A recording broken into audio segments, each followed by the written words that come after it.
इस वीडियो में हम टेंस की सीरीज को बेसिक से शुरू करने वाले हैं। लेकिन टेंस को सीखने से पहले हमें यह जानना जरूरी है कि टेंस का मतलब क्या होता है और टेंस वर्ड आया कहाँ से। टेंस वर्ड का ओरिजिन लैटिन के वर्ड टेम्पस से हुआ है, जिसका मतलब टाइम होता है, यानी कि समय। इससे एक बात क्लियर हो गई कि टेंस टाइम की बात करेगा, यानी कि टाइम बताएगा। किस चीज़ का टाइम बताएगा और कैसे बताएगा, आइए हम कुछ एग्जाम्पल से समझते हैं। हमारा पहला सेंटेंस है आई प्ले, हमारा दूसरा सेंटेंस आई प्लेड और तीसरा सेंटेंस आई विल प्ले। मैं खेलता हूँ, मैं खेला और मैं खेलूंगा। हमारा पहला सेंटेंस प्रेजेंट में है, दूसरा पास्ट में और तीसरा फ्यूचर में। हमें कैसे पता चला कि हमारा पहला सेंटेंस प्रेजेंट में, दूसरा पास्ट में और तीसरा फ्यूचर में? इसमें इसके वर्ब के फॉर्म को देख के तीनों में एक ही वर्ब प्ले लगी हुई है, लेकिन इसके अलग अलग फॉर्म लगे हुए हैं, प्ले, प्लेड और प्ले। हिंदी में भी तीनों में एक ही वर्ब खेलना लगा है, लेकिन इसके अलग अलग रूप खेलता, खेला और खेलूंगा लगा है।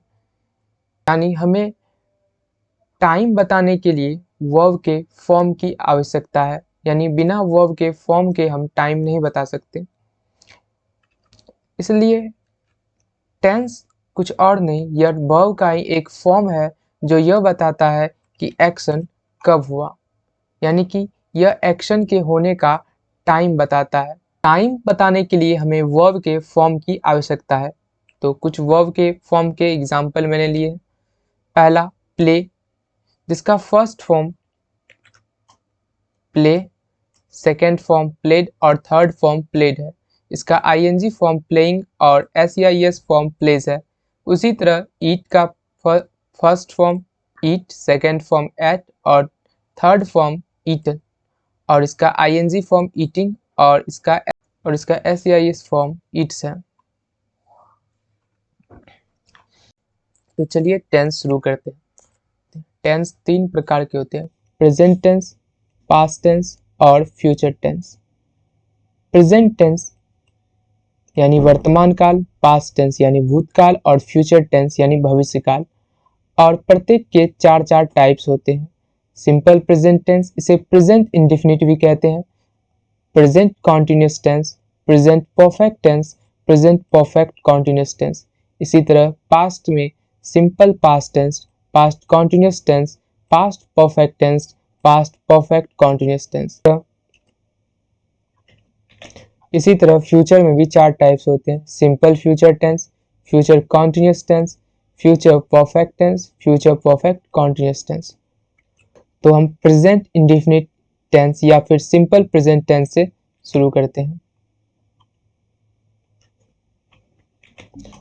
Simple present tense,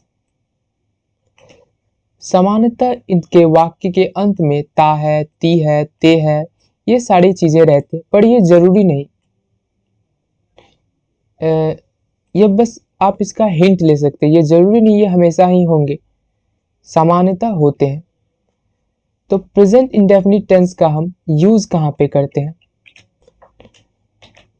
simple present tense का use to express general statement, general statement को एक्सप्रेस करने के लिए, फैक्ट्स को एक्सप्रेस करने के लिए, हैबिट को बताने के लिए, या फिर scheduled event in the future, यानी कि कोई फ्यूचर का शेड्यूल्ड इवेंट है उसको बताने के लिए भी हम प्रेजेंट इंडेफिनिट टेंस का यूज करते हैं, यानी जिसे हम सिंपल प्रेजेंट टेंस भी कहते हैं।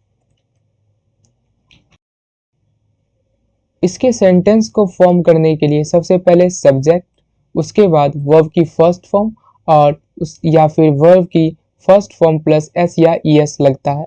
अब किसके साथ फर्स्ट फॉर्म और किसके साथ एस या ई एस फॉर्म लगता है आगे हम देखेंगे।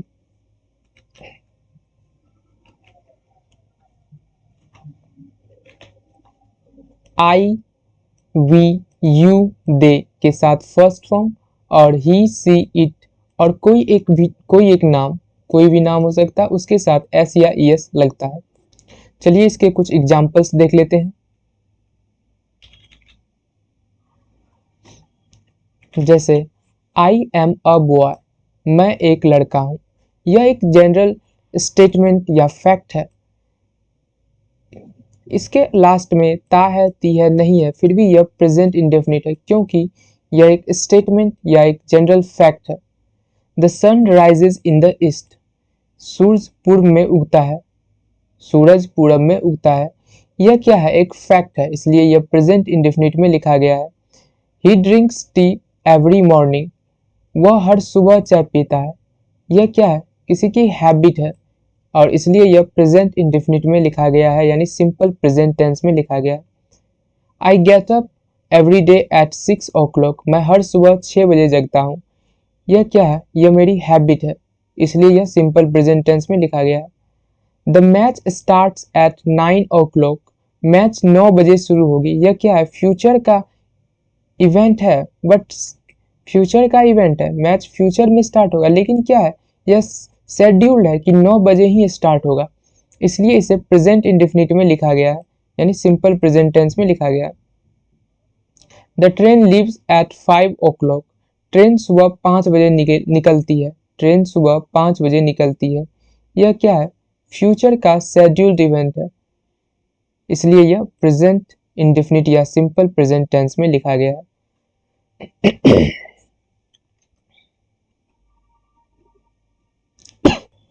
नेगेटिव सेंटेंस बनाने के लिए सबसे पहले सब्जेक्ट, उसके बाद डू नॉट या डज नॉट, उसके बाद वर्ब की फर्स्ट फॉर्म, उसके बाद वर्ब की फर्स्ट फॉर्म, उसके बाद ऑब्जेक्ट लिख दिया जाता है अगर है तो, नहीं है तो कोई बात नहीं।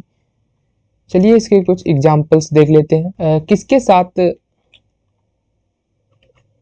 चलिए देखते हैं किसके साथ डू नॉट और किसके साथ डज नॉट आएगा।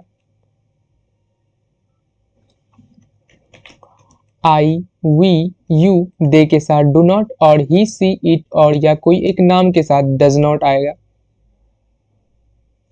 चलिए कुछ एग्जांपल्स देखते हैं। मैं नहीं खेलता हूं। I do not play. यहाँ पे आई है और आई के साथ डू नॉट लगता है, इसलिए यहाँ पे डू नॉट लगाया गया है। वह स्कूल नहीं जाता है। He does not go to school. He के साथ डज नॉट लगता है, इसलिए यहाँ पे डज नॉट आया।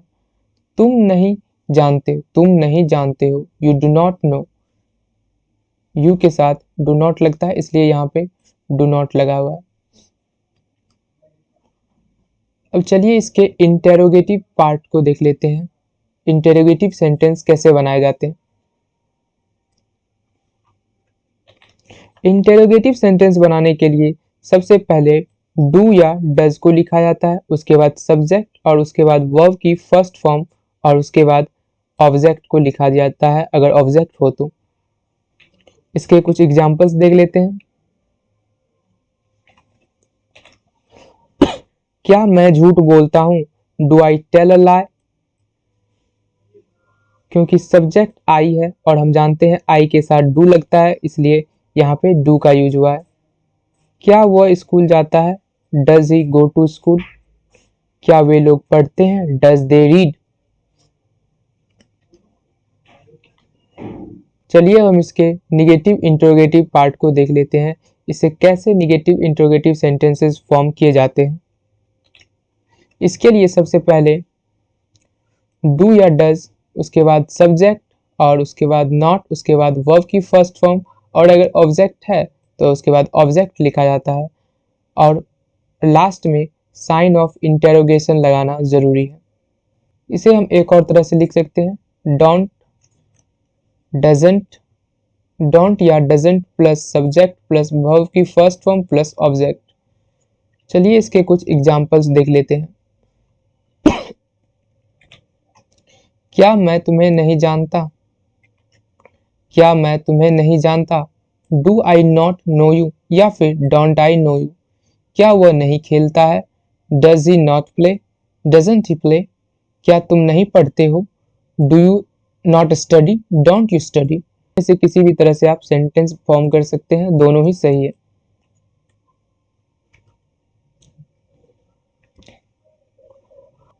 What, where, when, how, why वाले इंटेरोगेटिव सेंटेंस कैसे बनाए जाते हैं। इसको सेंटेंस फॉर्म करने के लिए जो स्ट्रक्चर फॉलो किया जाता है वो है what, where, when, how, why. इसके साथ डू या does plus subject plus verb की first form plus sign of interrogation. इसके कुछ एग्जाम्पल्स देखते हैं।